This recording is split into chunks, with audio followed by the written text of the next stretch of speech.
Gandhi is somebody who is virtually, loving, hating, is dominating the discourse of the day in one way or the other.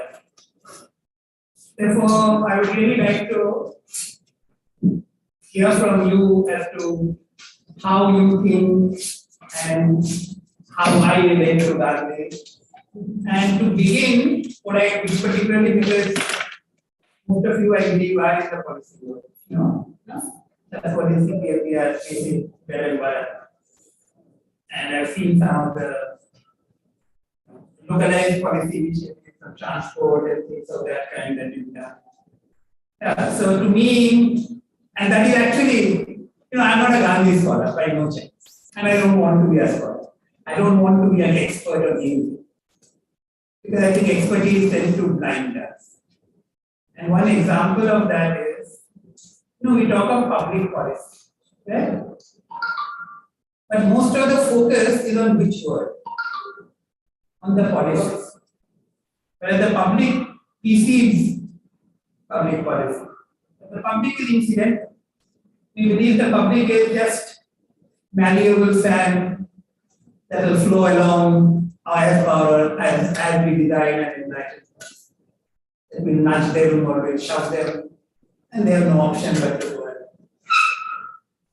I think it's taken me 20 years now, many times to realize that's the Himalayan life. That's a disaster. Because that presupposes that we have a kind of wisdom and enlightened vision that far surpasses that of the world. Across the world today, there's such a backlash against the elites and the politics. We are redundant. The world has moved on. The policy activists, the policy makers have it, which is why the policy makers are so retarded. In my view, that has happened because of this complete, utter disconnect between the word public and the word policy, all in the name of public policy. So that was my starting point about 10 years ago. So I was feeling that there is something fundamentally wrong in what we are doing, how we are doing it. Fundamentally wrong, fatal flaw. Which got me into thinking that where are we making a mistake? That, in one way or the other, made me rethink that. Otherwise, like all of you, I knew Gandhi, 1869 and 1948, and all the rest in between. I know that he would be hated by some, he would be admired or worshipped by some others. Like all of us know about that. But that doesn't interest. That didn't interest me in the sense that we all knew that we took for granted, that we knew who he was. And my first point in Gandhi was that whether I look at him in admiration or whether I look at him as a human being, as a normal human being who attempted almost say unthinkable. Therefore, I'm generally apprehensive referring to him as the man. Incidentally, I'm not alone. Gandhi himself, in his own ashrams, had banned this word man. Because he said in his ashrams he was the dictator. But in the rest of the country, no one would listen to him. Because the more we put things on pedestal, the more we actually disconnect ourselves from the idea that the pedestal is supposed to represent. In the Indian context, a classic example is the case of women. There's no society which has put so many women as goddesses. There's hardly a society where women have had a fair deal as they are. So the pedestal business is extremely, to me, and to him. That's why he said exactly that this word should be banned. which is why you would say that forget all his writings. Just if you want to draw any lesson, draw from his writings. And which actually I tried to the extent I could, because to the extent I was coming from a very different world, like most of you. I had no relationship with the public as such. Although I had a couple of occasions to interact or be observers to major public events. One was actually 20 years ago. One of my first, and I had no clue as to what we witnessed and experienced. That was during the campaign Charanjoshi, the farmers' leader in Maharashtra led in 2002 on the first genetically modified cotton. And the farmers had already planted an unauthorized variety of GM cotton. And Sharan Joshi turned it into a freedom to farm campaign. That's the decision to farm what they want should be on the farmers and not on them.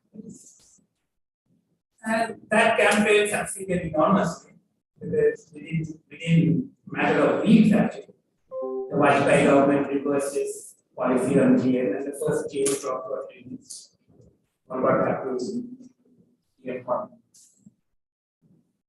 And that's the only two versions of GM cotton that have been developed the same way. It was a huge achievement, but what I missed, because we can learn more from what we fail to learn rather than learn from we can claim as pat ourselves on the back as if we had a great achievement.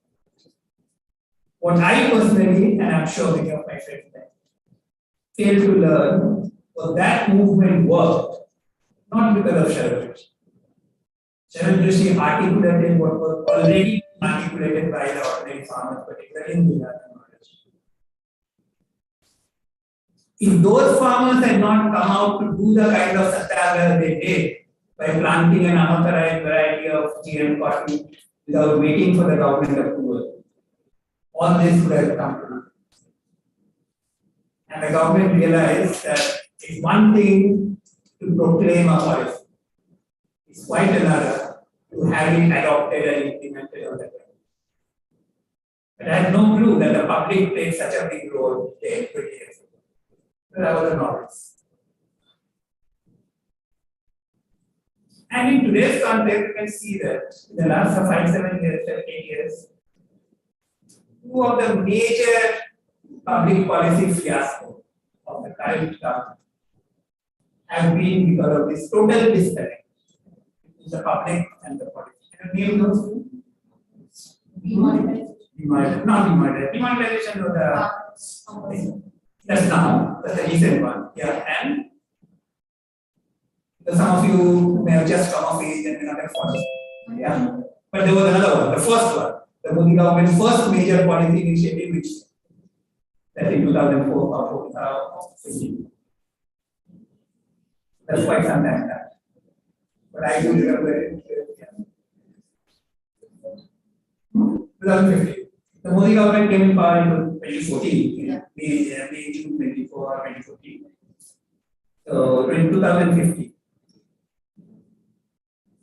You ask that if you are interested in public policy, we must know how policies get done or get undone. I don't want you to commit the same mistakes that I had and taken me 25 years to realize what I've done. Yeah, because I don't want you to come back to CPPR like me 25 years later and say that all this has been addressed. And I can only share because I'm not an academic. I can only share from my own experience what I have learned. Right?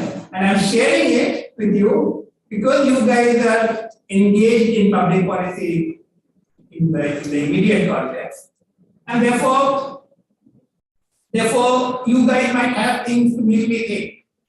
So that I can go back from this evening thinking that there were some points that made me think, because you guys are working on issues of today, which I'm not really no longer involved in.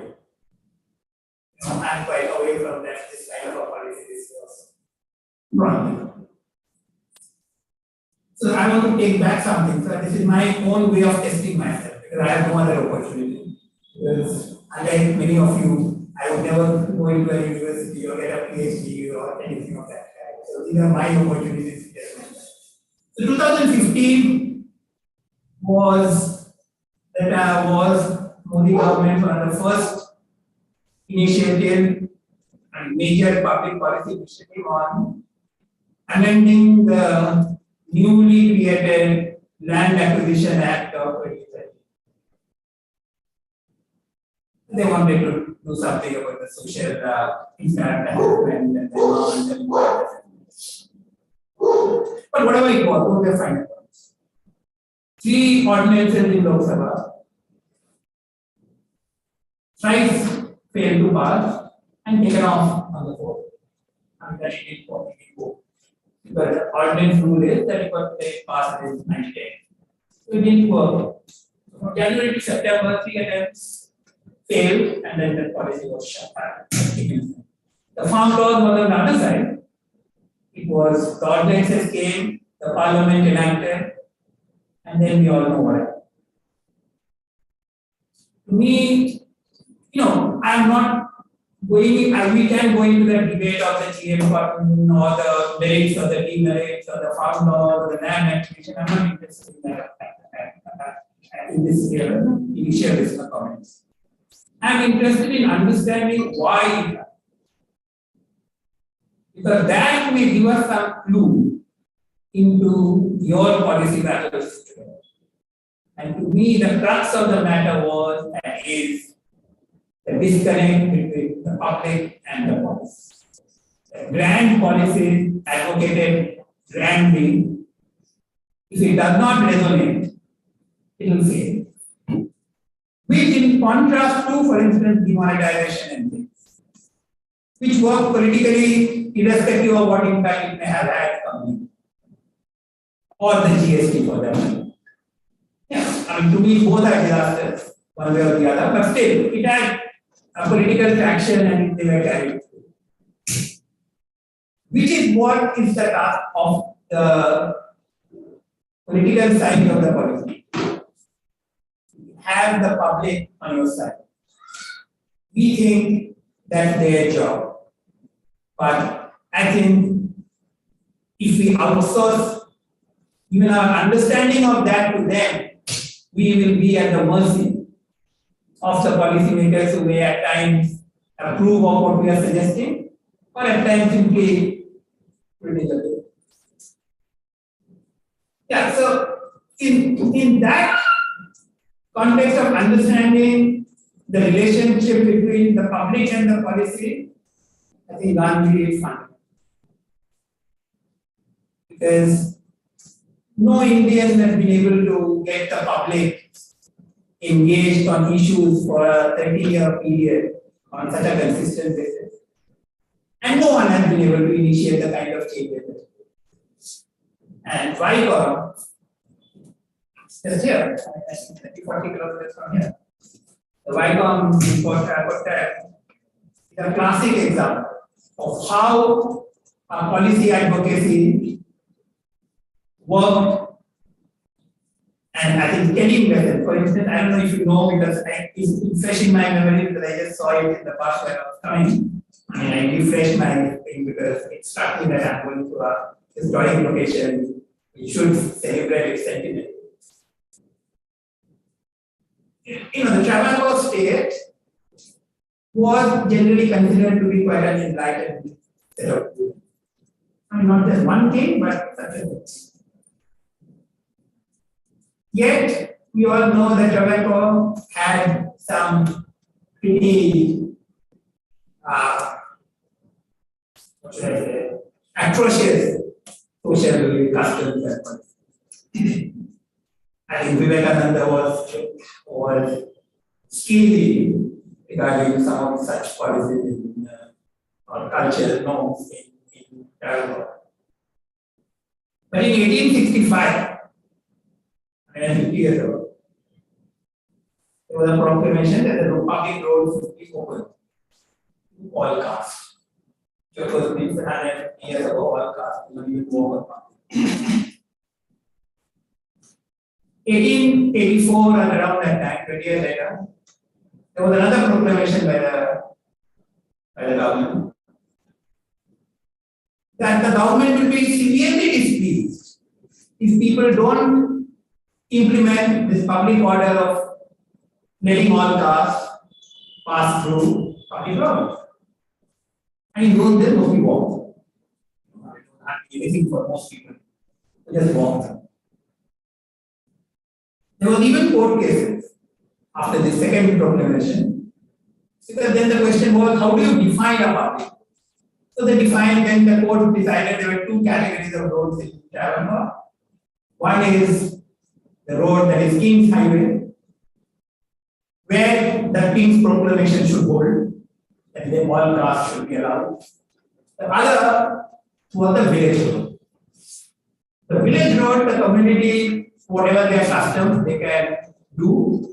The King's proclamation won't apply unless the community do something.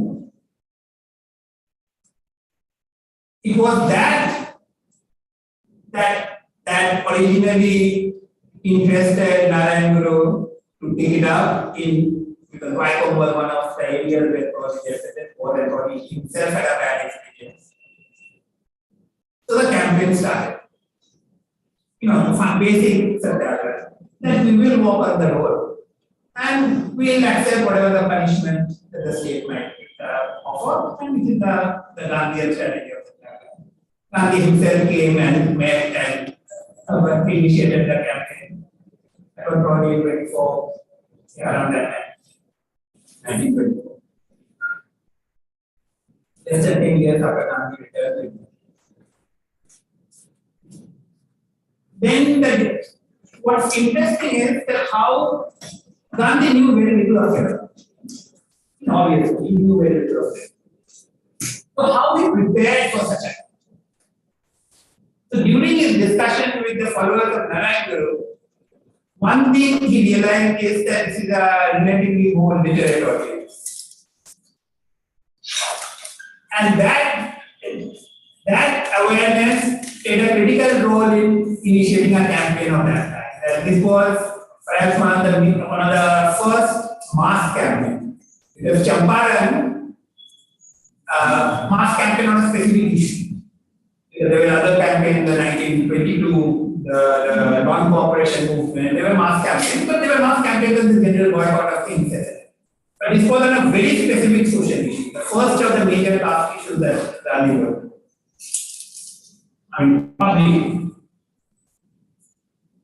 So he wanted to be sure that there is a relatively perceptive audience that can be tapped. And that Narayan Guru and his activities have sensitized the population to an extent. Therefore, to Gandhi, the challenge primarily was how to win over the Orthodox. And that, I believe, is one of our critical points and one of my biggest regrets in my own life. That whenever we are debating, discussing public policy, we rarely think of winning over. We primarily think that how do we steamroll the policy that we have, that we are proposing, which means if we can get a powerful politician and policymakers to endorse it, then that's true. Gandhi's approach right from the beginning was never that. And caste was one of the big issues where it was repeatedly he showed that we need to win over the Orthodox, not overrule. Because if we overrule the social political opposition, then it's a temporary victory. Because the social political coalition would reformulate and the empire would strike. Whereas if you win over, then the whole norm in society changes. And therefore the Queen at that time had another proclamation saying that particularly regarding Vaikom, and Gandhi was very particular that this is one particular campaign, it was still not the whole campaign. Then in Vaikom, the Queen said 3 roads will be opened up 3 roads leading to the temple, which are village roads, will be opened up to all castes. One road would still be kept for the upper caste or the whatever. So that was a compromise that was reached. And this is the second thing. That policy making is always about political compromise. Because political compromise is achieved through political negotiation. More than the compromise, what it achieved is something we completely bypass or ignore. Or most of the time we are unaware of. That the process of negotiation actually builds the trust that is necessary between two sides who are actually unaware. Because this is the primary difference between winning the debate and winning over your social political power. And to me, the Templeton movement is very interesting because in 10 years, from Wycombe to the final proclamation in 1936 or something, when the King of Travancore opened all his temples to all castes. During these 10 years, the opposition had virtually dissolved. We can't think of, compare this with what we have today with our reservation and caste discrimination issues. Complete contrast. Which is why I think Wycombe has a project, particularly on a socially extremely sensitive issue. It's a startling case study of how public policy needs to be initiated, campaigned, and achieved in a manner that victory is not victory. Because then everybody is part of it. So the culture itself has changed. When you say victory, it is over something. But when the culture in the society has changed, everybody is accepted. So then it's no longer a victory. It is just that the culture itself has changed. For all. So to me, it is extremely important for us engaged in public policy to look into the policy discourse that we have in this manner. And that is something we typically, at least to the extent I am aware of, completely ignore. Because we think that's not our domain. And this is where the issue of expertise and citizenship comes. It may not be our domain if we look at ourselves as experts. But all of us who may think we are experts in something are also citizens. Well, you can't disown one hat and wear only one all the time. So if we wear our hat as citizens, then we'll realize that this outsourcing is unnecessary and actually fatally flawed. Because then we are outsourcing citizenship to others. And so this is my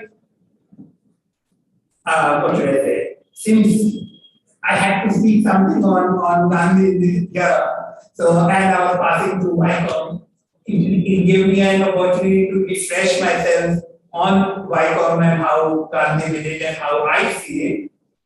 Him applying it to all the public policy discourse debates that he went through. One primary and which in today's context is so very critical for everyone. This issue of winning the debate or winning over is fundamental to the political polarization or even the social polarization that we have in India, not just in India, but polarization is a reflection of the contrast or the conflict between the two sides. Both sides are trying to steamroll the other. And in typical democracies, the only way to do it is that you have numbers. So which basically turns out that if you have numbers, you can do anything. It's a blank check. So if you have numbers, it is irrelevant, for instance, to have debate or discussion in Parliament. When you need parliamentary debate? Ask yourself, logically, why do we need parliamentary debate if democracy is about numbers? Because we all know which side has numbers. So why waste public money on debates and discussions and all this potential? Just go out and just they are today with the internet, they can just ask the MPs to pass their vote. And you know there's a 10 schedule and an anti-defection law. So anyone defected voting outside the party line will do it at their own cost. So the matter is simple. Why do we need it? Is that what democracy is? Which is why to Gandhi, policy discourse always began not with the policy, but with the public. Something that we don't do. I've hardly ever seen anybody do it except by accident or coincidence. Yeah, we don't do it. Because we are only wearing one hat, our domain expertise. We have forgotten our other hat. Because we think we are enlightened enough that the other hat is irrelevant for us. It's only for ordinary freedom. So that's my fundamental policy takeaway from Gandhi, which I thought might be relevant to you, because I think it's relevant. I find it very relevant. And since now you know where I'm coming from, not just in a literary sense, physical sense, but also my own intellectual orientation, then I am willing to, I'm willing to test myself that if you have any question on any aspect on which you think you are confused or you think there is conflict between what you think about or read about Gandhi and how it is today or it's relevant or whatever, I'll be very happy to. Because I want to know how you are taking it, because otherwise it will be a monologue. I tell you what I think, but to me, I don't take back anything. If you tell me what you think, and if I say I'm able to respond, or if I can't respond now, it will make me think tonight and tomorrow and see whether I can respond, then I have something to change. So I've given you an introduction from your own situation here in Travancore, the then Travancore. And now you are free to say or ask anything pertaining that you think I will try to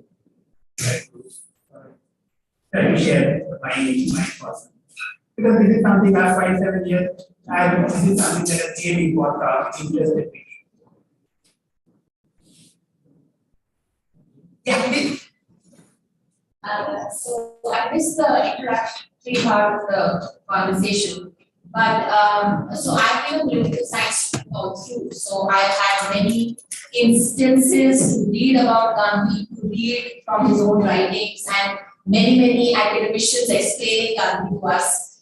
I mean, not to oversimplify things, but if I was just to take the scenario which happened perhaps early 1900s and now, I would view Gandhi, right, as you said, as someone who was working with the public, but at the same time he was not in a position of power from a political point of view. He was not a policy maker.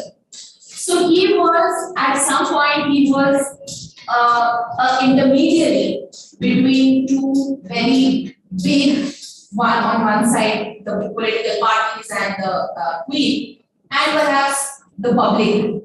And there were very diverse interests and very divergent interests because of the freedom movement. And what we have been taught is Gandhi was not always against the British, because at the same time he was trying to convince them, and he was an intermediary between the two big chunks that we have. So I think this is oversimplified, but I would just want to know your thoughts on, if we look at Gandhi as somebody who really has very little to gain from either policy perspective and a power perspective, yet he was, the vision of freedom aside, he was constantly doing things, like you said, he was constantly working for the betterment of the people. So how have you understood understood Gandhi to be like, what was his driving force? So to say that he was constantly working towards this, whether it's in South Africa or whether it's in India, to bridge the two always, whereas he himself did not want a position of power. So, I mean, your thoughts on that, and I know I'm oversimplifying the two contexts, but right now, as civil society organizations or as think tanks are trying to either redefine the policies or interpret the policies, bring it to the public, interpret the public's demands and put it to the government. So what are we gaining? So similarly, what had Gandhi to gain out of this whole conversation? And this is very rare. I like most things about Gandhi. You know, he engaged in politics as his path to salvation. He wrote in his autobiography that by engaging in politics, he hopes to meet his maker one day and say exactly what you said. Then, what difference it made to the societies and the communities? So he was the antithesis of a conventional view of an ascetic. Because an ascetic would give up this life in search of the life beyond. Whereas Gandhi put himself whole soul into this life in the hope that when he has the opportunity to go to the other life, he will meet his maker. I mean, if there was, I mean, of course, I'm not a believer or I'm not a practicing religion as such. I don't think Gandhi. Have you ever seen Gandhi, any picture of Gandhi entering a temple or sitting before any day? Yeah, but we all know that he was a very spiritual person. He prayed daily, he relied on his inner voice. But he hardly ever visited it. In his whole life, probably has visited that temple in his adult life. Probably less than half a dozen times. Yeah. He didn't need, neither did he have any baby in his room to which he prayed, to whom he prayed. No? Yet he was extremely spiritual. And he believed that there is a creator, there is an ultimate maker. And he hoped he would meet the maker. I don't know whether he had or not. But to me, what's relevant is that Gandhi's particular context was of course true, where he said that he was not in power, but his policy prescription was never about power. Therefore, even in 1948, he could write in his daily diary, one of the last journals he kept for himself, that has been published as a book. Last 6 months to a year of his life. This kind of living thoughts, so to say.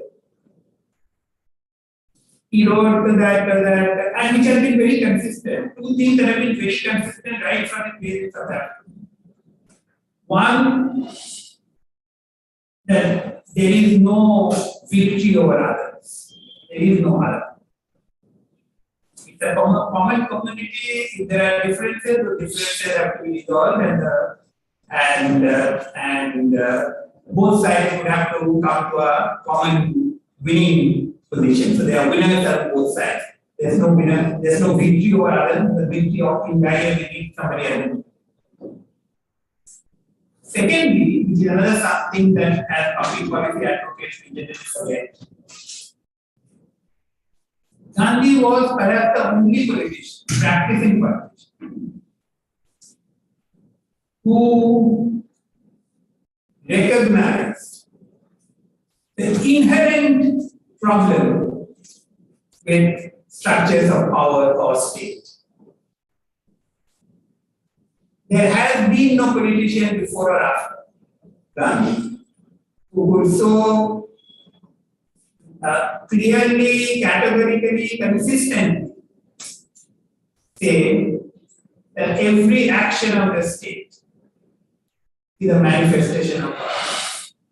And therefore, it is of paramount importance to keep the scope of the state as limited as possible. Because agencies of the state cannot but act with either explicit or implicit violence.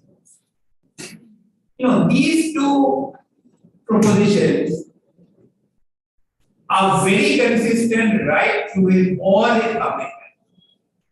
Gandhi had no compulsions about contradictions about his policies and all the rest.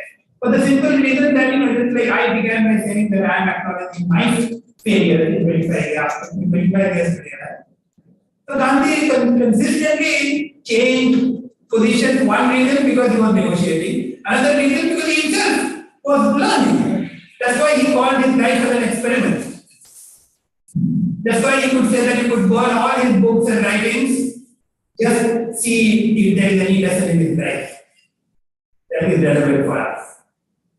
And I think these two are relevant to all public policy decisions. And these two have been completely forgotten by virtually everyone who is in public sphere, one way or the other.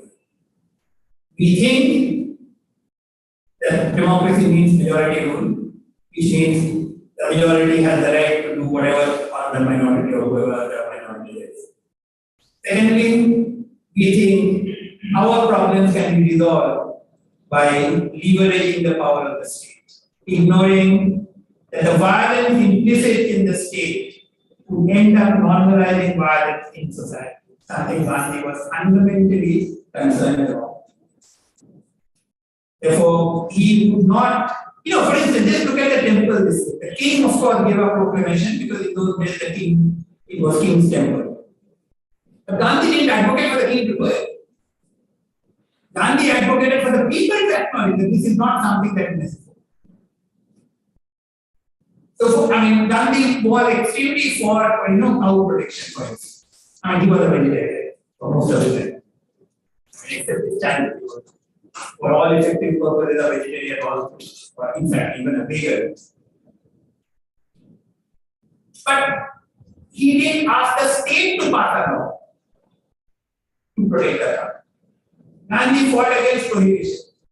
But he was not for asking the state to pass a law to prohibit alcohol. He was not.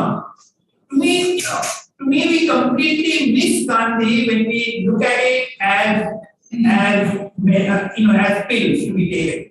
So cow protection. Gandhi said cow protection, you must do cow protection. Gandhi talked of prohibition, so we must do prohibition. But Gandhi never talked of that in terms of invoking the power of the state. Gandhi talked of that as part of the social awareness or awakening to make the change that are necessary. And why come in that sense? Because that was one of the major, very particular social movement, is to me on public platform. Because no matter what people might think of Gandhi's position on caste, etc. And Gandhi, and this is one of my reasons why I am so apprehensive or so kind of apprehensive about this Mahatma tag. Because Mahatma tag invariably implies that here is a man who is born a Mahatma or an avatar. So he'll be perfect in all respects the moment he is born.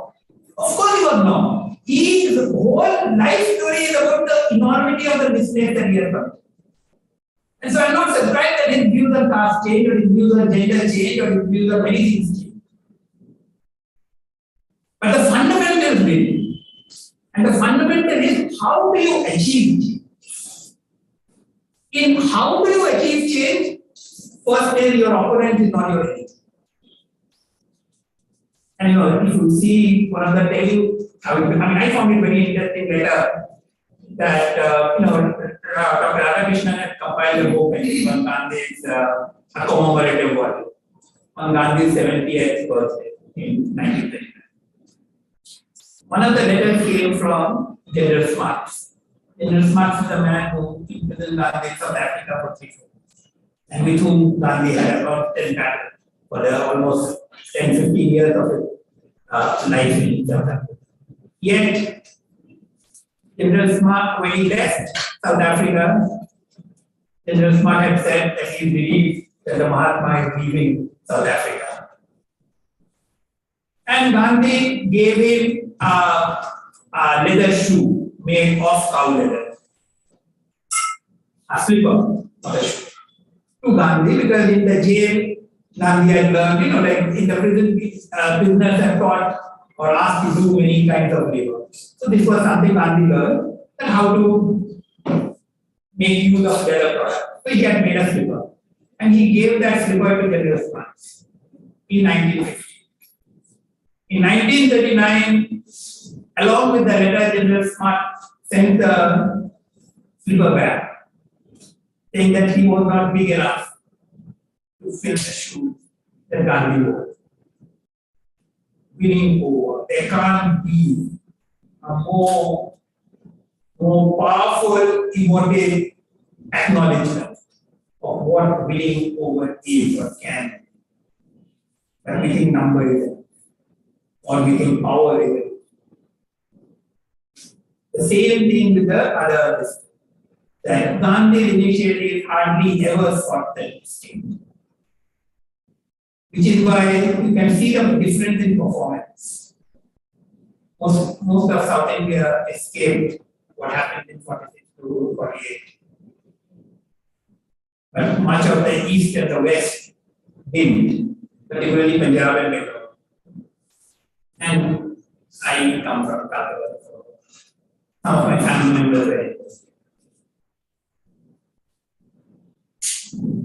The Indian Army and the British Army were primarily focused in Punjab because Delhi and the rest were there. The whole effort was to prevent violence in the West, both sides of the West, Pakistan and Britain.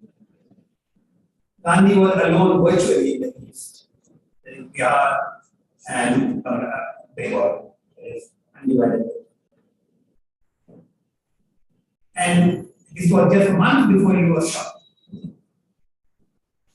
If you read newspaper report, two statements of leaders since, you would find what a miracle he performed in Calcutta or in Bengal, and to an extent in Bengal.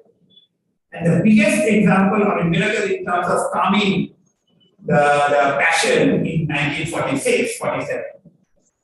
So that when actually partition happened, Bengal didn't have the eruption that Punjab had in 47.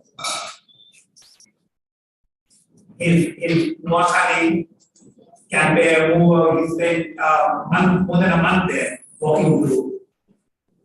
And that calmed the sentiment that the Viceroy would say that he was a one-man army in the East. If the whole British army in the West could not.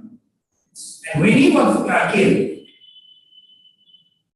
it was as if a switch had been flipped. 99% of the violence died down almost instantaneously as the news spread the temperature. The only violence that was reported after was in Maharashtra or Bombay province on some attacks on the Maharashtra Brahmins by people, by Maharashtrians, other Maharashtrians, who were aggrieved that a Maharashtrian Brahmin could have shot Gandhi. How did he achieve that? How was he winning over something that in the policy discourse we completely ignore, and something, the other thing we ignore is the nature of the state that he appealed to make out. And we do that because we have completely forgotten the public of the public voice. No, we have forgotten that. So we get into this issue, this contradiction. That we appeal to the state without even acknowledging or being aware that what is it that is the essence of the state and what might happen if that is argumentation. So we are all seeking to leverage the power of the state. We are not seeking social change in the community at all. And we want to pass it off by the majoritarian democracy. So majoritarian democracy is nothing about Hindu minority, Muslim minority, that is very secondary. That's in today's context. That's not the majority minority. Majority minority is whether numerical strength on one side can override or should override the rest. Because that, if that is so, then we don't really need a constitution. If that is so, we don't even need a parliamentary system. Because we all know the numbers at any particular point in time. But for as policy makers, policy advocates, we have consistently fought. And we have paid a huge price. If I am so frustrated at my 25 years, it's the price that I have paid. I mean, just like you. Which means we have to go back to the basics. So I have to go back to basics.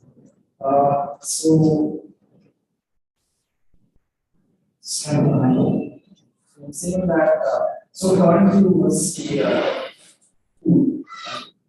Yeah, that depends on what you mean by democracy. What do you mean by democracy? I get the point that it's not a majority of democracy, right? It's talking about the constitution.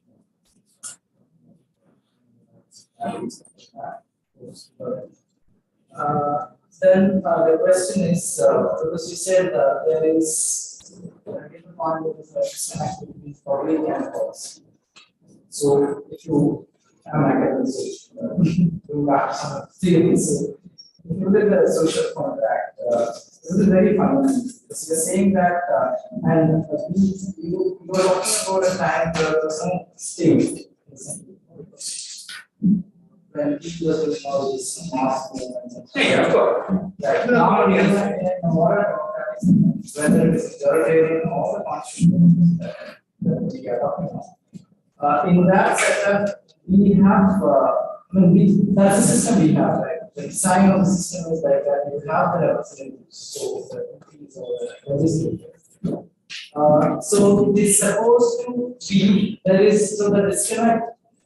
I mean, I get the disconnect, but they are supposed to represent the people and making contact with the so-called abstract state that we have. So in that context, I'm just trying to play a devil's advocate. So in that context, Gandhi's appeal to the people and he is going back to the people and making the policy. I don't think this is relevant or because it is practical in this modern context of the democratic or the parliamentary system that we have. Ambedkar was one of the earliest to say that. He said that why we need Satyagraha and all the other No, I'm not saying that. I'm not talking of his methods. I do respect all his methods. No, it's not the method. The method was relevant precisely because one was a colonial state reporting to the British. The other is a democratically elected local state, indigenous state. So of course there is a difference. But this raises the question whether democracy is once in 5-year election to elect those representatives, or is it continuous civic engagement? Gandhi was not against election and all the rest. I mean, in his time, the Congress held its election every year. Yeah. But are we to outsource, which is what the policy advocates have done? Outsource civic engagement to political leaders and wash their hands off to the extent that they have even probably sanitized themselves from civic engagement. I think that's a disaster. Because that would logically mean one election in 5 years or 4 years, whatever it is, and that's the only extent of civic engagement and democracy. Then what is sovereignty? The first line of the constitution is we the people as sovereign. Isn't it? There's a thing effect. There's no alternative. No, there is no alternative. No one is looking for alternative to election, democracy, constitution, and all that.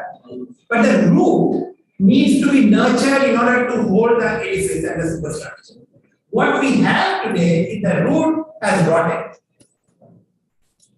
Because most of us, not just us, much of the political establishment itself has outsourced grassroots to somebody else. So, for instance, the UPA famously did it to the what committee they had, National Advisory Committee, the ASC. That you have the NGO representing there, providing inputs.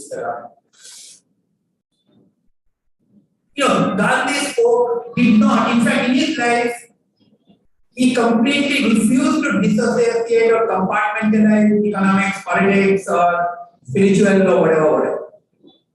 We as human beings have all those identities and ideas in us all the time.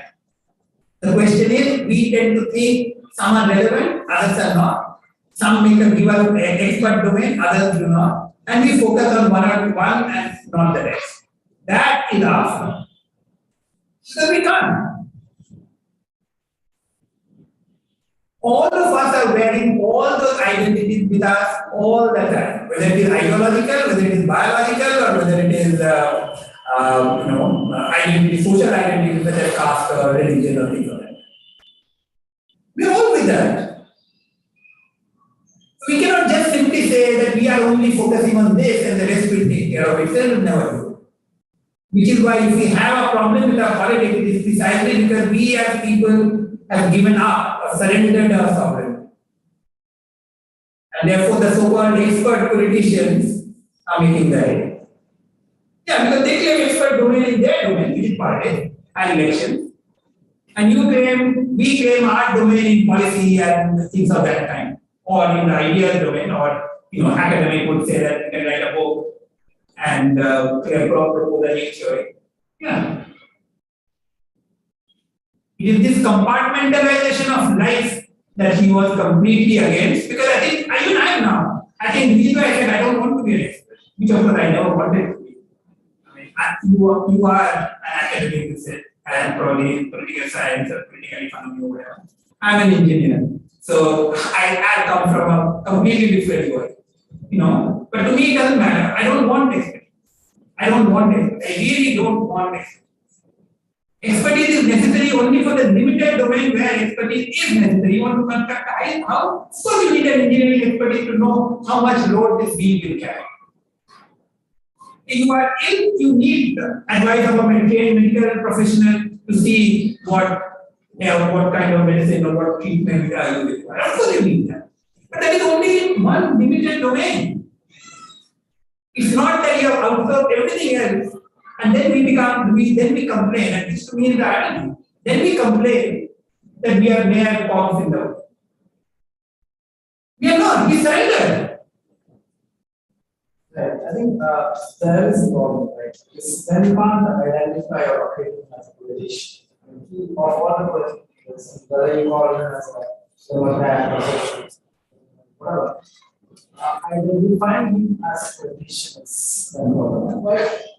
Because what is politics? What is politics? Again, I want to know like democracy, I ask you that whether we should look at democracy as majoritarian.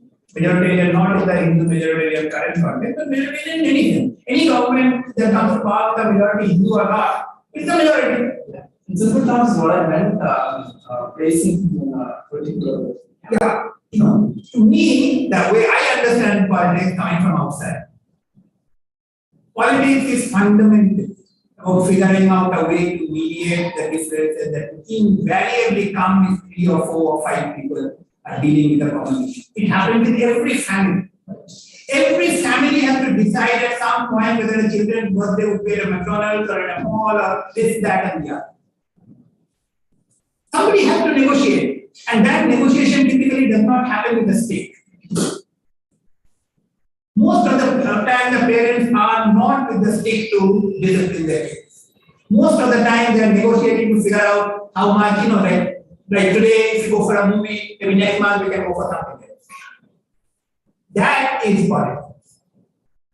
How do you negotiate between the sides, and which is the essence why he said that he would simply not acknowledge political enemies. There can be political opponents, but there can be no enemies. Because if you have enemies, you have to vanquish them, you have to defeat them.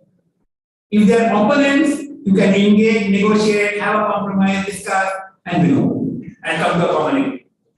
Which is why the White Collar Satyagraha was withdrawn after the Queen. At that time, perhaps the Queen was the leader for the issued the proclamation saying that 2 roads leading to that Vaikom temple would be open. So Gandhi said, fine, that's a start. The Vaikom Satyagraha was withdrawn, but the temple entry movement gathered steam because everybody began to see that here is a strategy that worked. So the temple entry movement expanded all over Travancore, whereas and beyond. It had repercussions across India.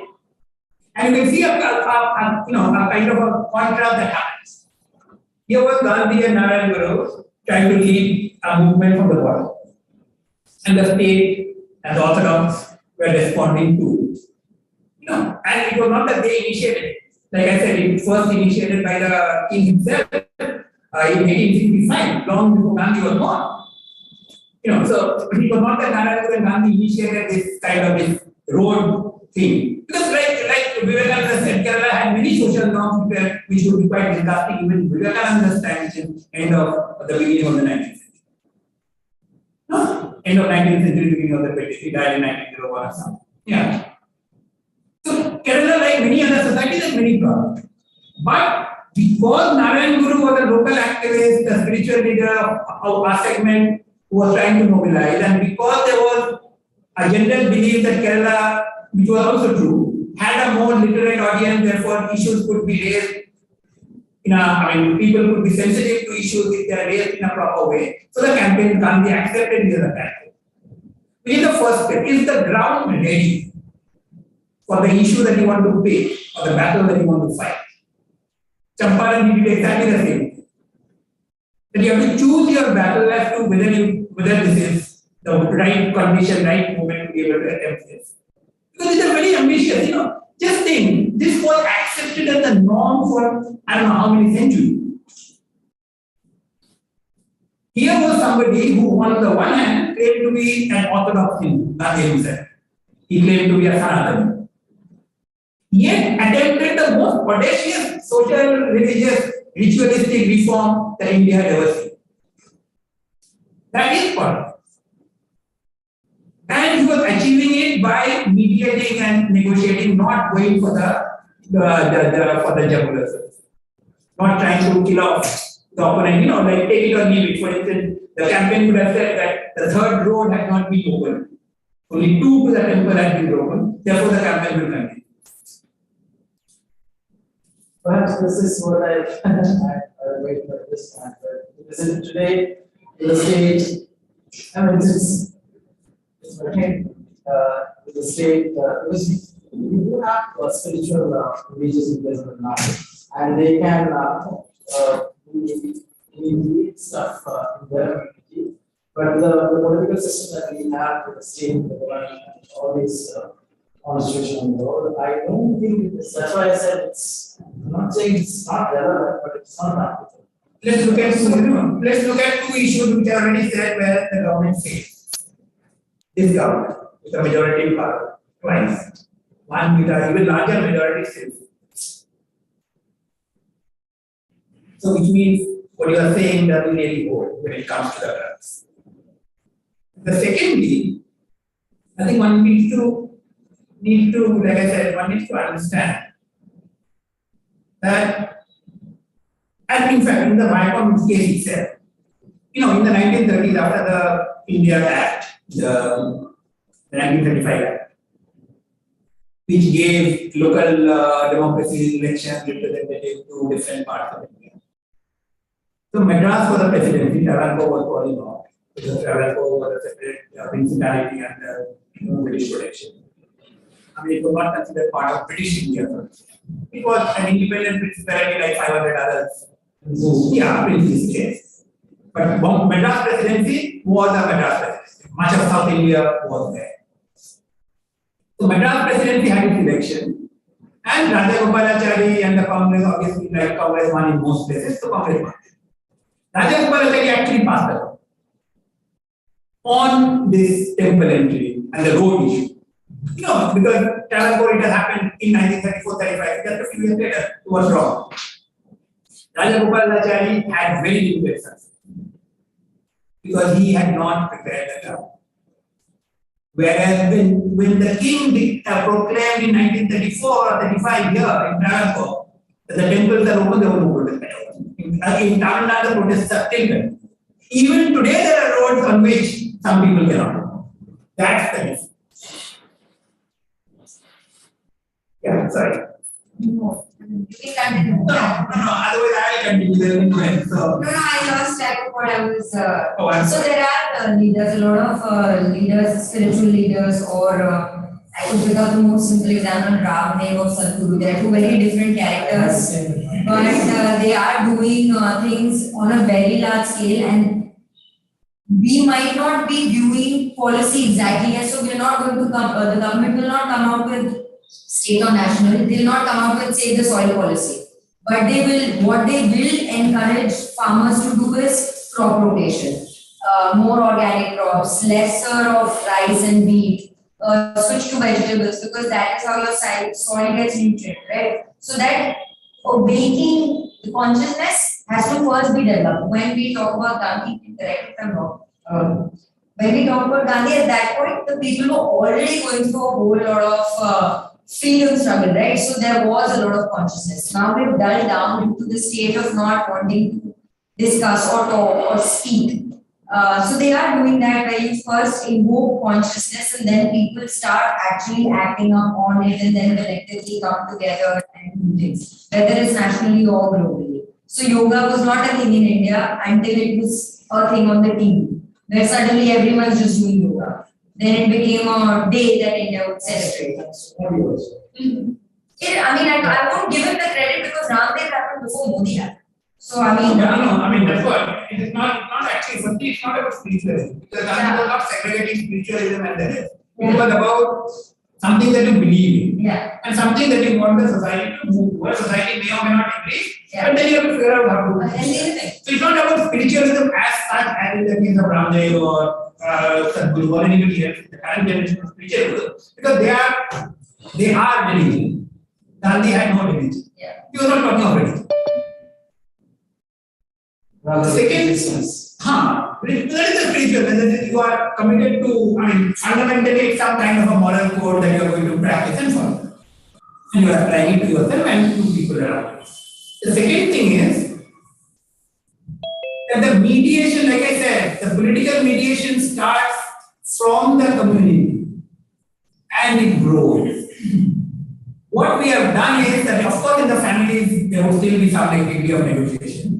But at the community level, even in the mohalla, like in one street, there is very little connect between the people who live on the street. And this is not just a urban phenomenon because of mobility, etc. It is also a rural phenomenon. That people, I know of villages even where I have a house, where there is a clear us versus them divide.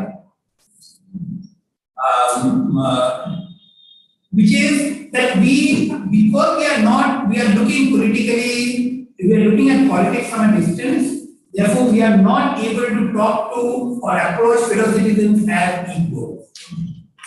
Look at this paradox. That we are one of the rare democracies.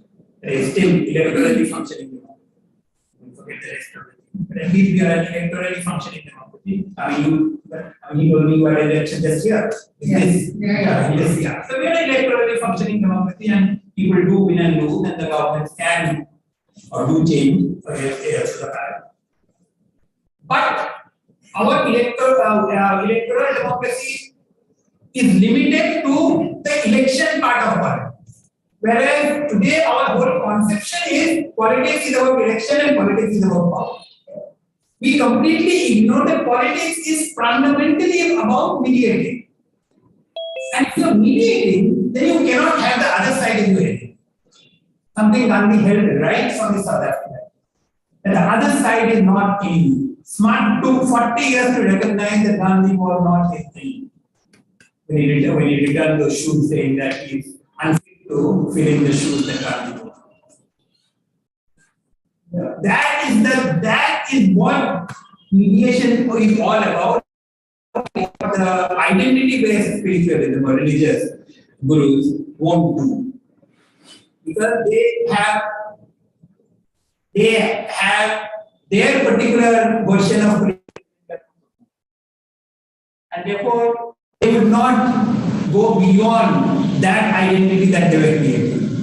Whereas if you are, like in any family here, I mean, I just heard from my friend in Kochi that there are, I was actually surprised that there are Christian communities in Kochi who would not marry outside their Christian community. Then how different is it from that? Yeah.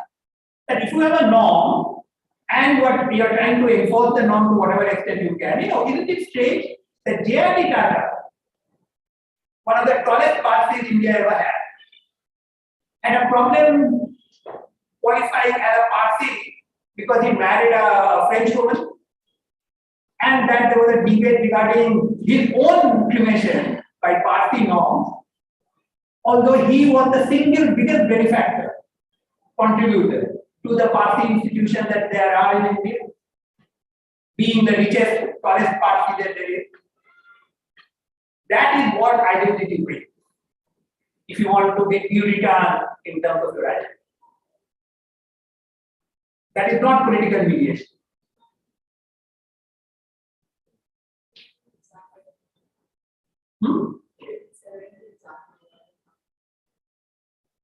Yeah. It's not really political mediation. It's like if I'm annoyed with my parents, don't they still have the power back? Like I that belongs to it. If we're mediating on something that I propose, they are the ones with the resources to provide. Correct. Which is why you see that to the extent to which they exercise that power, and to the extent they go to restrain themselves from exercising that power by trying to convince you that what they are saying is that you accept it as accepting the merit of what they are saying, rather than accepting the power that they are being. Because I would, there's no doubt that there would be parents who would be beating the state. But my thing is that most of the parents, most of the time, try to restrain beating the state because they have the power. Right? So, it's like that famous line in Spider-Man, with great power comes great responsibility. So here the responsibility is to win over, so that the children realize what is being told is in their interest. At some point, the children may not agree, have to go along. That's why you have this compromise. That okay, this month we do this, next month we do that.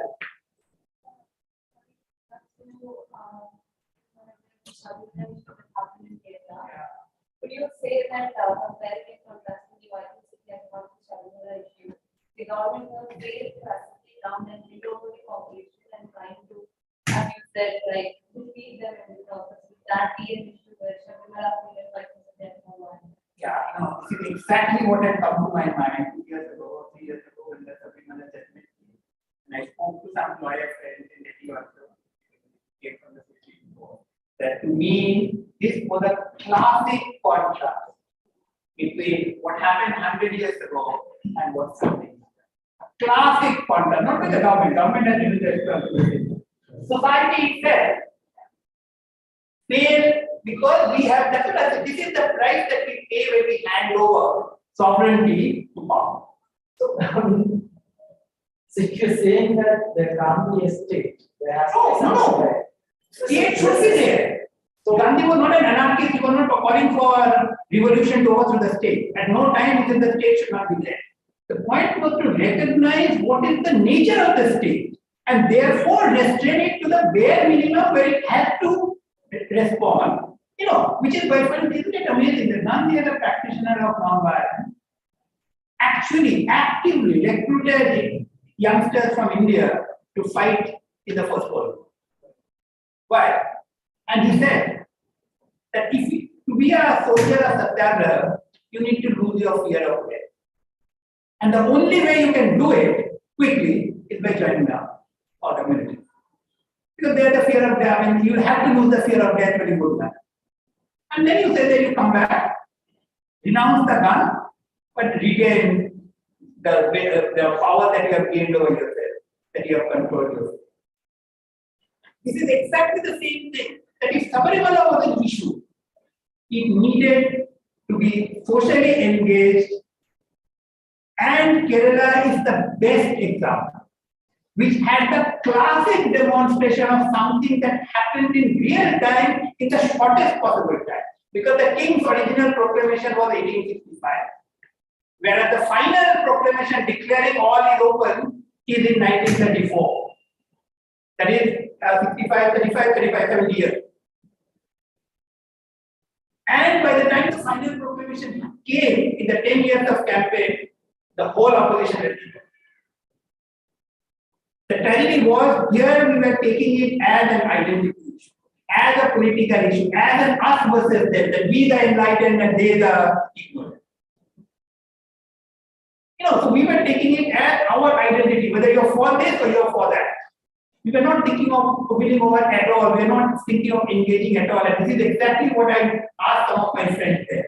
This idea of winning over is what I'm saying. This idea of winning over is not possible in a setup like this. Because we have to have that racial announcement. Of course, but there is an enormous space outside the institutional phase.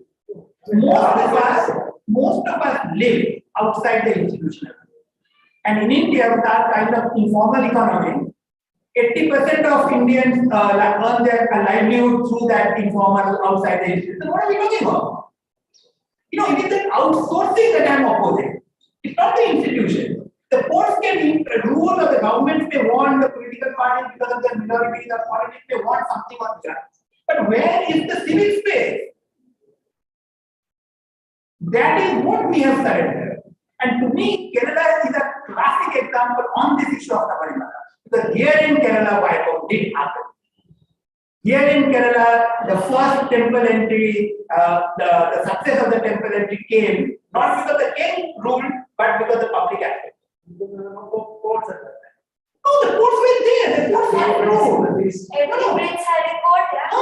That's- Like law is the oldest of the modern. Exactly. Before politics came, law.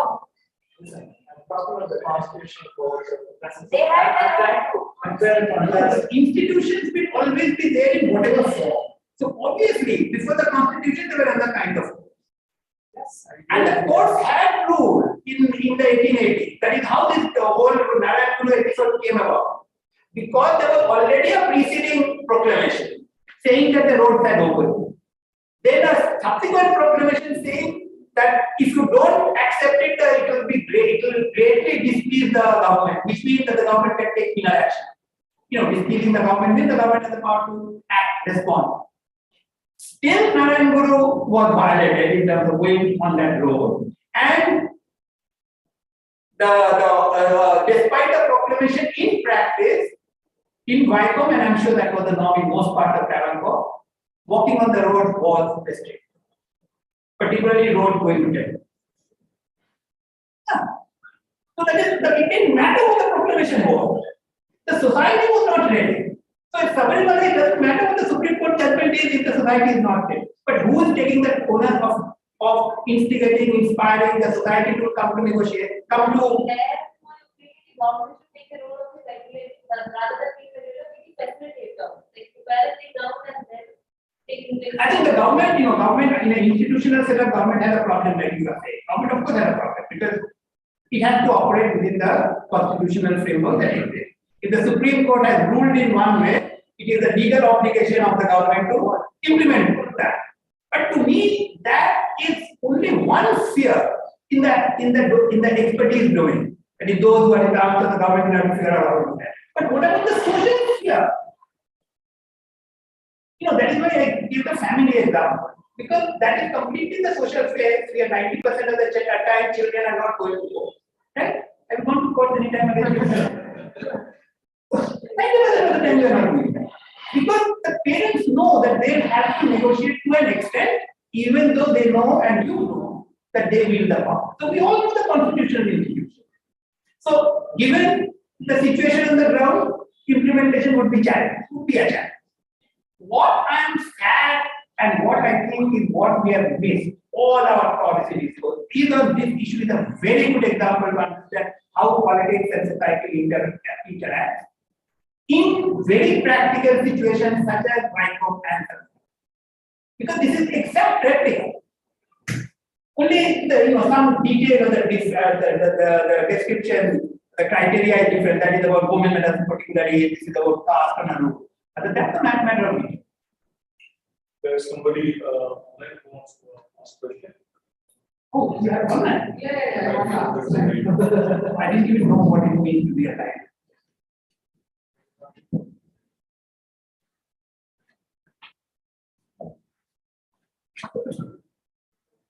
Oh, he has to. Yeah. Just ask, but just ask. You just ask once again to ask a question. Type it in the chat. She left. If anyone. You could tell the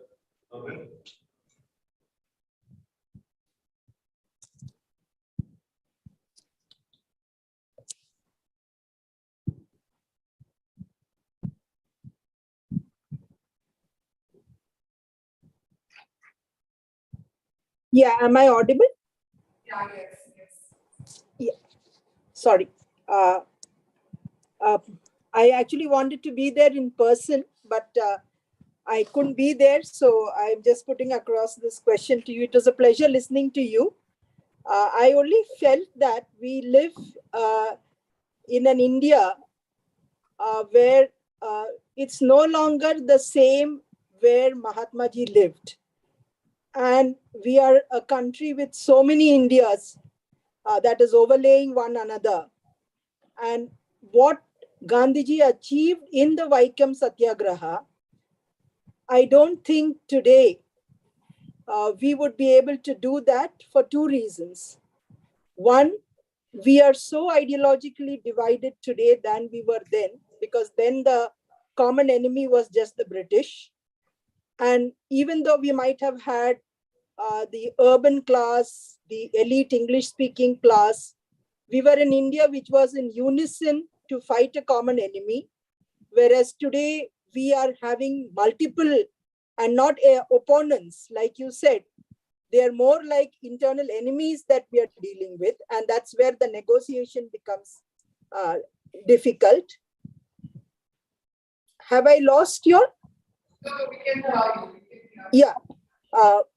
At the same time, the fact that we are living with communication which goes with such tremendous speed, we do find that what Gandhiji had achieved by winning over people for the social reform is just not possible today, because you have media which fakes things, media which misinterprets it in a manner that suits. So winning over to bring about social reform as Gandhiji had achieved at that time, and many social reformers like Raja Ram Mohan Roy or Vinobaji or Savitribai Phule, is almost very difficult in the multiple Indias that we are living in today.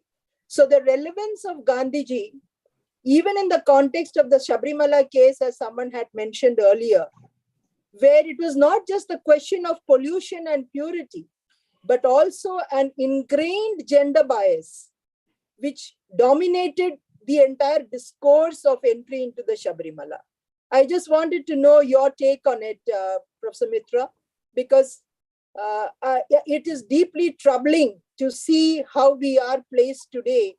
And I think Mahatma Ji himself would have found himself floundering how to win over people in the India that we are living in today. Thank you. Could you please introduce yourself?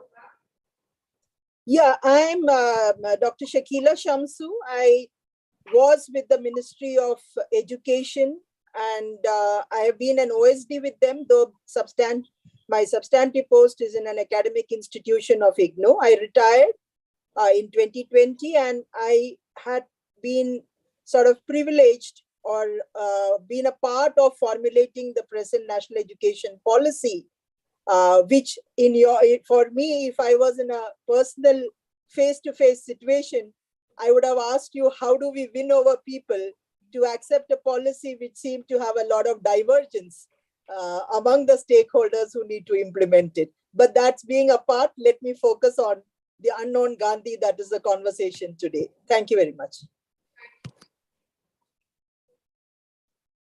Yeah, I got the gist of it. I think we have already discussed it briefly, that in the context of polarization and all the other challenges that we have, including the media challenge, can we really win over? I think precisely because we have this challenge, the need to win over is, which is why I draw inspiration from Gandhi precisely because the audaciousness with which he attempted his movement. Yeah, it is this utter audaciousness with which one has to attempt what one wants to do. And our tragedy is that we have not only surrendered our citizenship, or perhaps because we have surrendered our sovereignty as citizens, therefore we have even given up our imagination and our capacity to go beyond ourselves. Because to me, it is precisely the polarization that I believe can only be fought or dealt with by rebuilding politics from the bottom, from rebuilding communities and using communication in a way that would help rebuild. Because we cannot, one thing we should remember, that Gandhi was primarily a journalist. Much of his life he spent publishing, writing comments in his newspapers throughout his life. He used technology that existed at that time to the maximum extent possible. He was printing in 4 languages his newsletter in South Africa. Because Indians came from all parts of India, therefore he could not have used only one language to deal with, to meet the needs of the Indians. That was, Ramchandra Guha says that could probably be the world's first multilingual newspaper ever. Simultaneously being published in 4 languages. With a hand printing machine, because we know that the electricity was not given. So he was using communication to the extent that existed and went beyond. His movement inspired and triggered imagination precisely because of the imagination of the man who instigated. This is the difference between how a Gandhi conceived the campaign compared to how, say, even a Narayan Guru would conceive a campaign. They were both concerned and united over the problem. But how do you build? And Gandhi repeatedly showed that he could build it far beyond anybody else, precisely because we need it in our time. Because we are so polarized, because we are so divided, we have to figure out a way to renegotiate equilibrium. And it's not impossible. Just think, I grew up at a time when it was in the late 60s, 70s, it was quite common to have family members, even husband and wife, belonging to 2 different parties, or even be MLAs and MPs from 2 different parties. Yet have all the social meetings and life under one roof. How? So you kept politics out from your dining table. What has happened today? We are so committed to politics and identity that today in so many households I know where discussing politics at the dining table, which was the norm when I grew up, is now almost impossible. Yeah. The question is, how do we look at this challenge? Question is, no one will discuss this problem, this situation that we face. But every country, every society at every time has their own challenge. This is our Gandhi had this. But is the method or the way of thinking relevant? That's the question. No. Yeah, the method, whether that is relevant, if that can be implemented, because to me, the space is vast. Because the institution occupied, I mean, particularly in countries like India, and Sabarimala is a very good example. That doesn't matter what the Supreme Court says. Doesn't matter what the state government may or may not do. What is on the ground? And on the ground, we all know that there is a harm. And to me, it's not a surprise. I am told, I'm not from Kerala, but I'm told, to correct me if I'm wrong, that in case of Sabarimala, one of the biggest section of opposition to the judgment or to the opening up is coming from the women. I mean, what do you do? Yeah. Is there anything new? I mean, to me, coming from North India, I don't know whether how it is in South. The dowry laws have been enacted in the late 60s. But has it led to abolition of dowry system in India? No, this is to me the single biggest category that we were led by a man who took issues to the public. Once we got power, we forgot the public and used the power. We passed a law. Rajaji did it in Tamil Nadu. Central government has passed n number of laws. Many of them in the name of the man. Right? Caste discrimination also. But there has been no one who has taken up an issue to the public in order to win over at the bottom. And the two examples that I gave, and I can give you others, to me are very powerful real life examples in our lifetime, which happened only because there was mobilization on the ground. I'm still not going into the merit of the case that we can discuss whether whether GM crop was desirable or not. That's a separate issue. But how it happened, the means, the method that we are discussing. Because to me, that is the key thing to remember. That Gandhi was all about method, not about the end. Therefore, we need to ask, how is it that a government, the first government in 30 years that had a majority in Lok Sabha failed to pass the land reform, land acquisition ordinance that it had got within 6 months of coming. When the popularity and the power of the government are at the top, at its height. How? How is it that within another 6 months of winning even a larger majority, the farmers are doing it? How is it that RTI happened, if you remember that? That's about 10 years, not 20 years. Yeah, many others, but yeah, including them. Yeah. There was court cases, there was public mobilization, there was a multi-pronged attempt to try to see how it can come up. Again, we are not debating whether that was good or whether there were what flaws and limitations there were. Those are details we can discuss. But the means is very important. That RTI was one such very good example 20 years ago when, I think it's about 20 years. Yeah.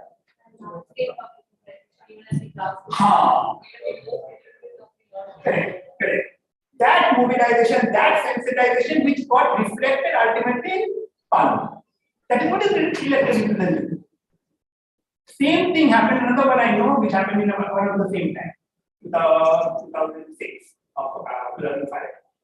That's the Forest Act. The law got enacted in December in 2006. It's supposed to be January. Again, 5 years of mobilization on the ground. Again, in response to the Supreme Court order, this time against it. Because the Supreme Court had ordered that about this eviction around 2000. So that instigated the tribal, the society, the communities that are working in tribal communities to energize them. It's not that the institutions have ruled and we are done. So, and it's not about BJP, Congress, UPA, etc. What I'm trying to say is that the methods are working even today, if we can see it. Again, I'm not debating the merits of the Forest Rights Act, that we can discuss as a separate issue. And in this case, in Forest Rights Act, particularly, because this is one of my recognition why I began to rethink myself. What I found was amazing. But here was the case of tribal communities or forest dwelling communities claiming their land titles, etc., even in a limited sense. over wherever they live. I mean, if the implementation has been patchy and all that, just like Sabarimala, so, I mean, that's the norm. So we are not getting into that. What surprised me most is that there are people from the extreme left who ideologically, intellectually are against the idea of property rights. Whereas Forest Rights Act was enabling property rights to the most marginalized who had no property over the last 200 years in the British kind of took over nationalized forests. To me, you are saying of building bridges. I was so amazed that here was a case where I could advocate that this was an illustration of property. And they could advocate it was an illustration of property for the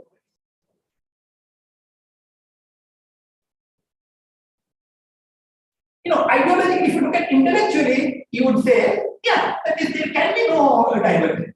Because ideologically, they would say that this is a bourgeois, incorporating tribals into a bourgeois system. But they didn't, at least those on the ground. The intellectuals may have done it, I don't know. But those on the ground who are actually in Chhattisgarh, Jharkhand, etc., they didn't. That's the question of how we build bridges.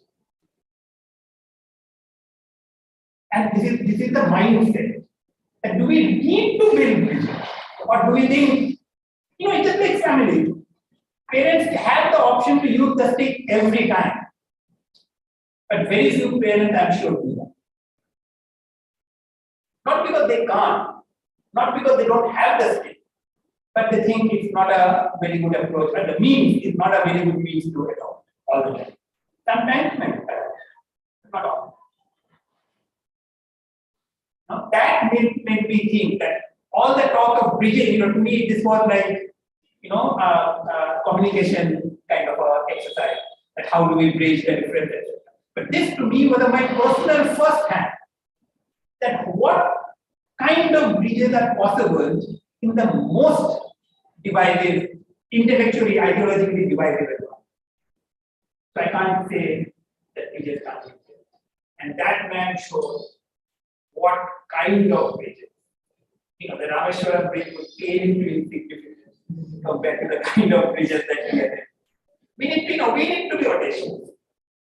We need to think far beyond what we think. We have surrendered our capacity to imagine. It's for us to think. It's for no one else to think. He created his. Are we really the legatees of that heritage so that we can create ours?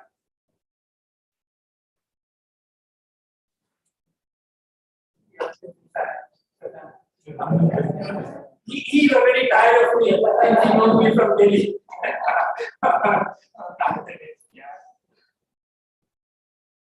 Yeah, because I'm as an engineer, I find this is my personal pitch too. That if this is a problem, as an engineer, what's my approach? All engineers they have to think this is the problem, so they define the problem, then figure out. I'm trying to define the problem and trying to figure out. And my reason for this was exactly that, to see what you guys in a completely new generation, would think or think. Obviously, some of you are really thinking, whether it's a family or whether it's institution, really think. And I was very surprised that this was exactly what we discussed in this conference. Who annoyed us? Where is the Supreme Court? Yeah, to me that was an amazing contrast, and I would suggest that Dhanu is not here, but perhaps I don't know. I haven't seen CPPR doing much on social issues, etc. But this is an ideal issue to take up as a centenary of the Bible to initiate a social discourse. Yeah, social discourse. That is the compartmentalization. Yeah, that's the compartmentalization. We can't do that kind of compartment. Yeah. That has been our, we have dug our own way. We are in this whole, this polarization hole and the division and the identity and all that is because we have compartment.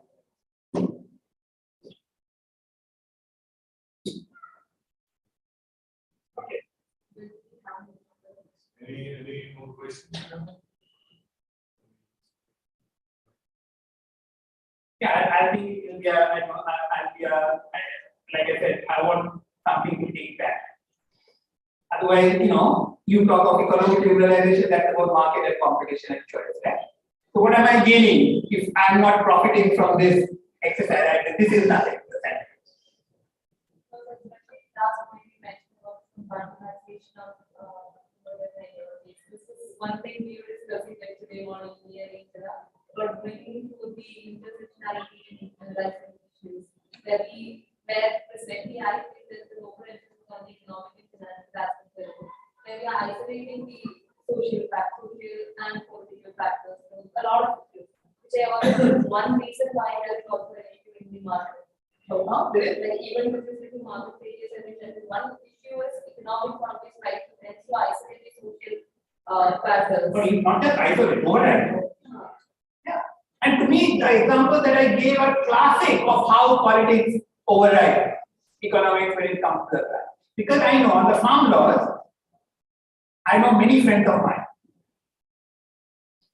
I have quite a few friends of mine, majority of them. They supported the farm law. I opposed. And my primary opposition was that this is not the means by which we should get legislation of any kind. It was also why the people actually opposed it. They weren't against the law particularly as much as they were against the way they went about it. No, without any discussion. If you look at policy, there are two ways to look at actual policy. That there is already an existing setup. There is existing laws, have their precedents, consequences, etc. I mean, that's whether it's cultural or legal, whatever. So we have an existing agricultural system going, which has its winners, losers, everything. So you suddenly create a disruption. And the disruption targets, the first target is the most successful of the farm, that is Punjab. You are in for it. To me, this ordinance was, the three ordinances came in the first week of June, 4, 5, 6.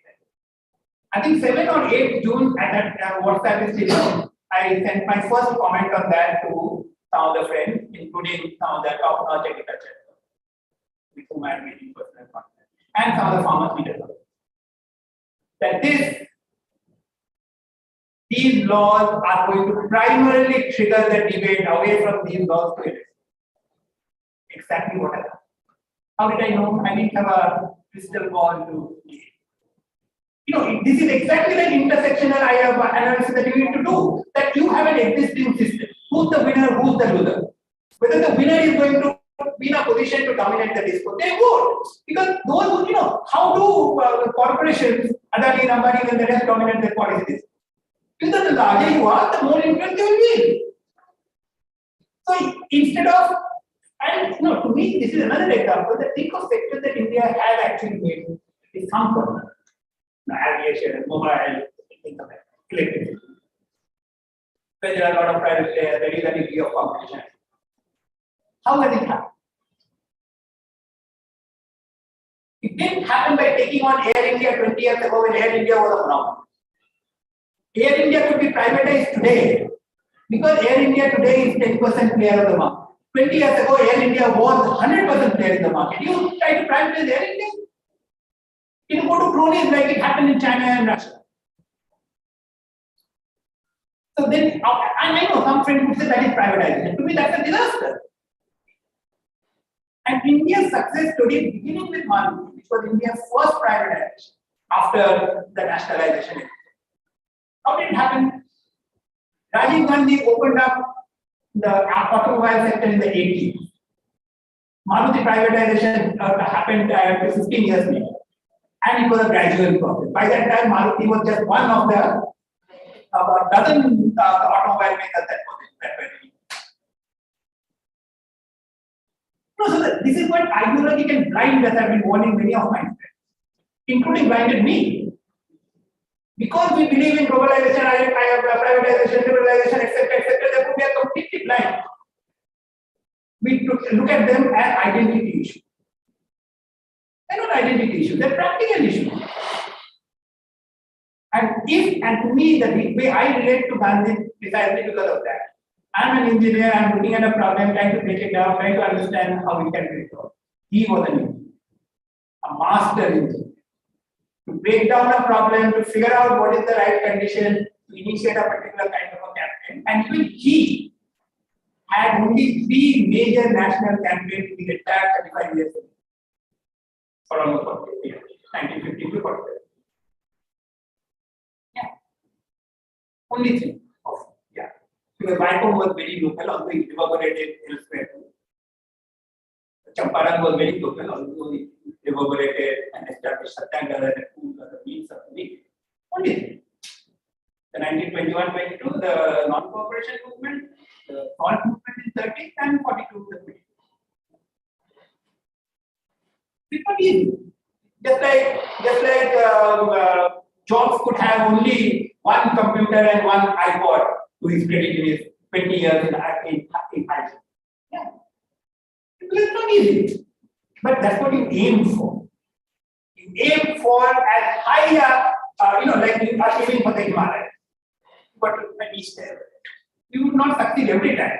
But if we do even once in our lifetime, the life will be okay.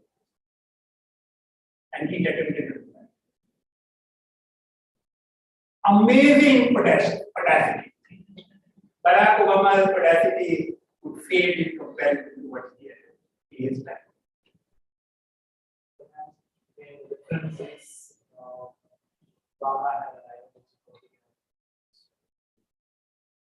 Obama had a political no. So, I'm not denying the fact no, it's not the greatness of anybody, including Obama. Obama's success did not depend because he was a Democrat. Obama's success was in the imagination he sparked, Democrat or Republican. That is the bridging that Obama could do, at least in his first attempt. Yeah, otherwise he was just a first-term senator. In terms of his political clout, he had nothing. Yeah, he was a junior senator from one northern state. But in terms of his capacity to imagine and inspire and get the population excited across the political divide, otherwise you can't win this kind of vote. To me, obviously Obama had many problems at building power, which fortunately or unfortunately Gandhi never had to build power. He was Congress president only once in his whole lifetime. You can imagine somebody who was at the top of the Congress leadership was Congress president only once in the 1920s. Yeah, he tried in 1930s after the Sultan movement, he resigned his membership. No, this is what you ask for institutional relationship. This is institutional. The institution will exist, but we figure out a space to operate outside because most of the time, most of us operate outside the institution. Yeah. We are not operating in the institute because for the simple reason that most of the time we are not violating some of the basic norms, like in the sense we are not planning for a conspiracy or planning to commit a crime, etc. We are not. But we are still operating outside the institutional space. We are trying to think far beyond what we would normally hear. Yeah. We should be able to think. And our limitation is because we have surrendered that power. We do not think of ourselves as sovereign citizens in our economy. We think of ourselves as a voter or as a beneficiary of this scheme or that scheme. Is that enough from me? So, again, the last one is the method and your method is fascinating. I at least another one as political basic political capital. I know where you're coming to basic political. I know where economic part, but social. Yeah, but for instance, I'm probably one of the, at least not too many people have claimed, and I would like to claim Gandhi as a liberal or this or that. In fact, that's my own shift, where I first debated myself and my interpretation now of Gandhi and whether I should create another. So what I'm talking today is not politics of labor. Which is why I said that I'm not discussing the merits of a particular policy one way or the other, where the ideology and all that will come and we can discuss that. So I'm not discussing the merits of even Sabrimala. You can guess what my personal information might be, but I'm not interested in discussing the merits. I'm interested in understanding the method by which these decisions and processes are going on. Yeah.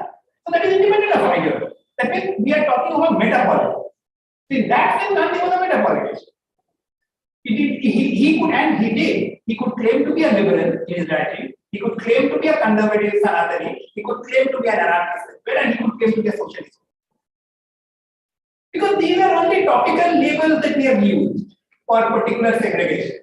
I mean, epistemologically, it may have some relevance because it can help you categorize. All of us are continuously categorizing things, but in terms of real practice, it doesn't. Is there any difference between physics and chemistry in the real world? They can't. I mean, electricity is physics and chemistry. I mean, the physical world is all that. So, in our experience, our problem is that because we have segregated ourselves, which is why the polarization, because we have segregated ourselves from the society, from the country. Because we can be progressive and we can still be conservative. Yeah. Why not? Like marrying in the same caste or religion is conservative. But wearing whatever you want to wear or speaking the way you like to speak is progressive. So in a way, that's two ideologies right there, and that's just one example. And that is the problem is labeling yourself as. We do it to ourselves, yeah, but then we start labeling everything also Correct. from our own perception by it, Correct. not even from the reality. Which is why, I know this is another of the things that I am correcting myself. That one of the first articles I wrote on Gandhi was on that was the other. But if I have to rewrite that, or if I write subsequently, I would not claim Gandhi with any label at all. Because this is, like there is in data science, there is this meta idea, which is not on either side, it's covering the whole space. So Gandhi's politics was covering the whole space that you can think of. I mean, no compartment was left behind. Yeah, I mean, he could comment on anything, and which is what kind of attracts. That he could comment on anything, acknowledging that he is not an expert. Yeah, that's why he wrote his book as an experiment. But most of us are even scared to experiment even in our own life, forget about trying an experiment in such grand scale. We need to rethink ourselves.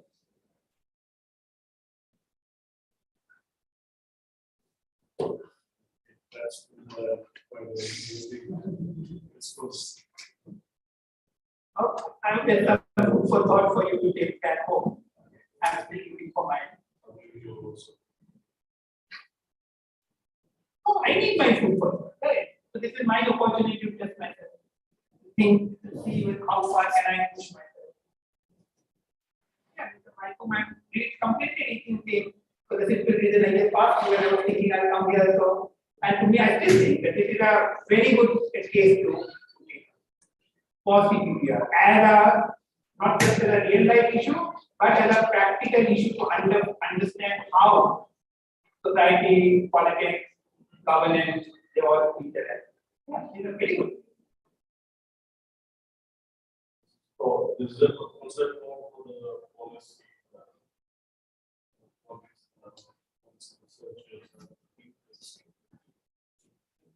What we think moving on.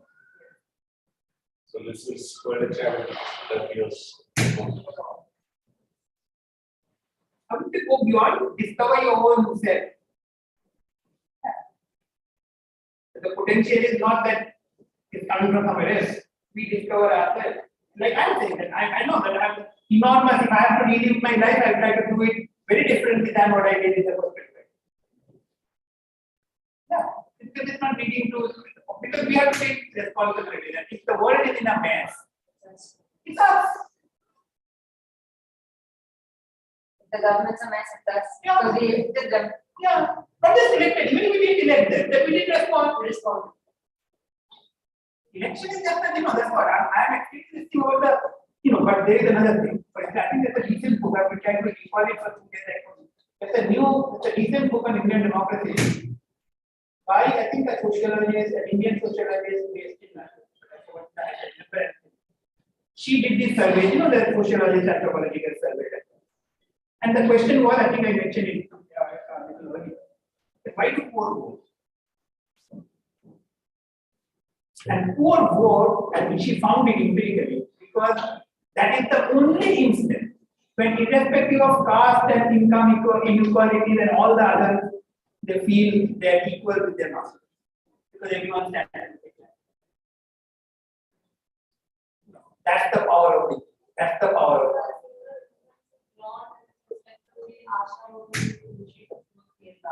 They are not paid, but they are the active sector when it comes to also data engagement. And they sacrifice their leisure time and their family time and their energy, everything. But they're not paid. Asha, they're paid. Like, very Nominally. Very nominally. But they work like on disaster fronts, especially since COVID, it's been working like 7 days a week from early morning.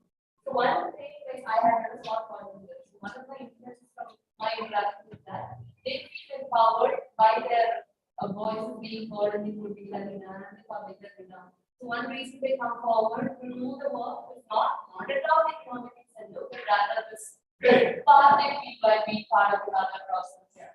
And I think we ignore it to our own benefit. We need to factor it.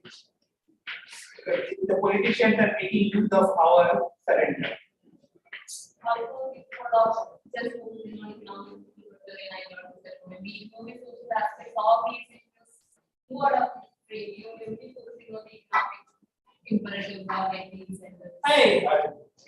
I was trying to kind of instigate them to propose a new angle for your thing. Yeah. Yeah, you should convince it, because I think it's I would be very interested in seeing how, because Kerala did provide for the start in that. And not because Gandhi and all, but because that the king even himself did that proclamation 30 years before Gandhi. And the father has like this mention about it, because it was in my community that was in the movement, launching for every particular in the women, very private people, Like to make a very powerful and a very specific, very defined problem. Like normally it's not a meta problem that India is poverty. Yeah, I think that to me it looks like extreme. In fact, next time if I get a chance to come to Kerala, Vaikom temple would be one of my place to visit. Yeah. Sabrimala, but Vaikom would be. It's not Mali. Yeah. Tomorrow I have a marriage to attend and I'm going back on 6, but yeah, it's not very far. Yeah, I saw that actually. I didn't even know that it was on this road. Yeah, I saw that on the bus, went into that bus stop. Yeah.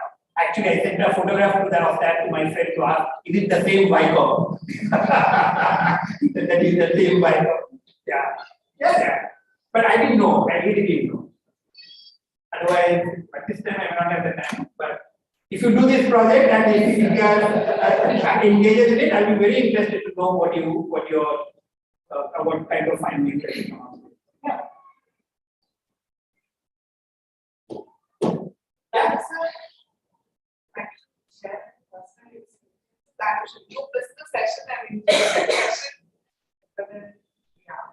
And they recorded it, so you can put your abuses on the YouTube or wherever you want. No, I mean, some of us are impacted by songs and Yeah. so many interesting Long before CPPR. yes, conversations. But I'm sure everyone might have some thoughts, process. I'm sure I've done something today. Yeah, I shared an article with you. Yes, And I was telling them that 3-year-old, so how I'd be reformulating myself if I were to be right. Yeah. That's what we can do. That's the only thing we can think beyond. To share that. So, we conclude the session. Thank you so much, for the enlightening session, and I'm sure each one of us has an interesting takeaway from this. And thank you all the participants here, both online. We had an engaging conversation even from our online participants. And as a token of appreciation and gratitude, I invite Dr. Ramaraj to hand over and put it to the audience. This is why I wanted a conversation. I didn't want a moment. A moment to make contribution, make you improve. But you did though. Yeah. Because it's so small, but we keep forgetting public in the public policy. Yeah, I looked at it myself.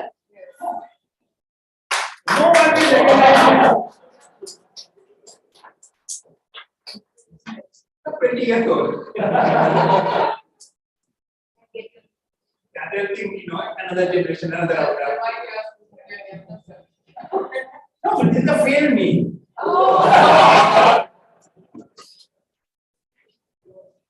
I think for the last few weeks, last month, we did a very podcast, right? I listened to. I think it's just a coincidence. Because I'm not generally on social media or anything of that kind. So, yeah, it's just coincidence that Amita recorded it in February.